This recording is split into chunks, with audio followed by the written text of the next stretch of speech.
The Power of Awareness, Part 5. Today, we're going to talk about renunciation. There is a great difference between resisting evil and renouncing it. When you resist evil, you give your attention to it.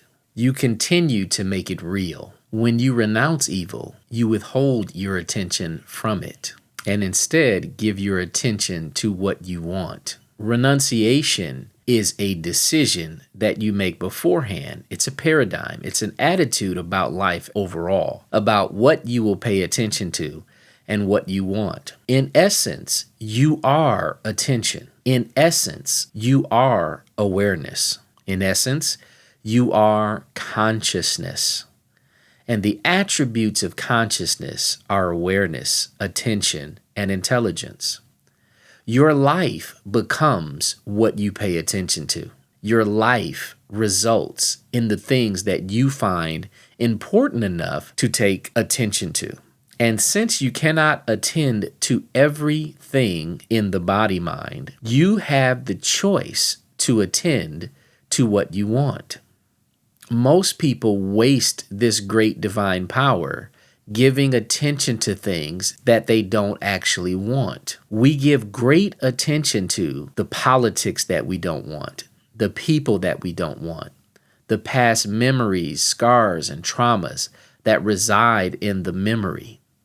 We play these things over and over and over, trying to struggle them to the ground. But every great, wise sage, seer, prophet, and Messiah all agreed that we must attend to what we want, not what we do not want. Jesus was able to free many people from a life of sin, hamartia, missing the mark, and got them back to laser focus by attending to what he wanted from them and not paying attention to what he did not want. When others saw a prostitute, he saw a worshiper. When others saw a crook or a thief, he saw a great business person. When others saw a leper or someone with cancer, he saw a person that was completely healed. He had the great ability, as you and I do, to make the choice to see what he wanted to see.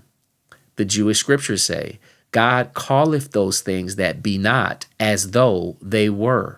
The same power resides in you and I. He sets before us death and life. Both of those are a part of this creation. Choose life. Why would you choose death? Well, most people don't know they're choosing death. They don't know they're choosing depression. They don't know they're choosing to be frustrated because they are allowing their attention to remain on things that they do not want. Resistance creates more resistance. So instead, you want to pay attention to what you do want and renounce what you do not want.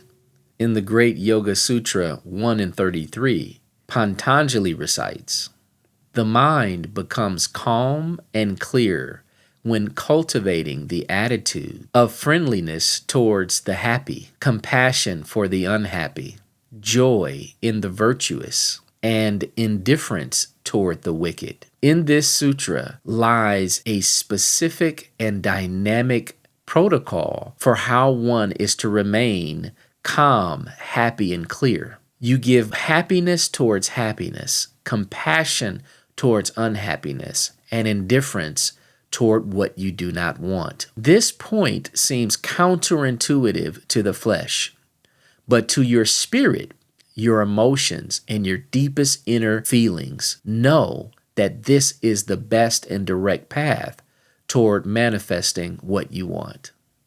Put all of your attention on what you want, and you become indifferent towards what you do not want.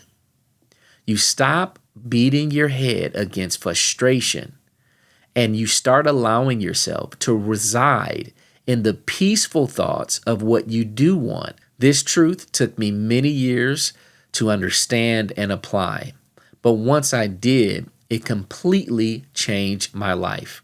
I grew up in a setting where I saw my father constantly remain in frustration. They were frustrated about the traffic. They were frustrated about the church. They were frustrated about the leadership. And in my teenage years, I did the similar thing. I ruminated and became more and more frustrated about how people treated me, if the teacher ignored me or was rude to me.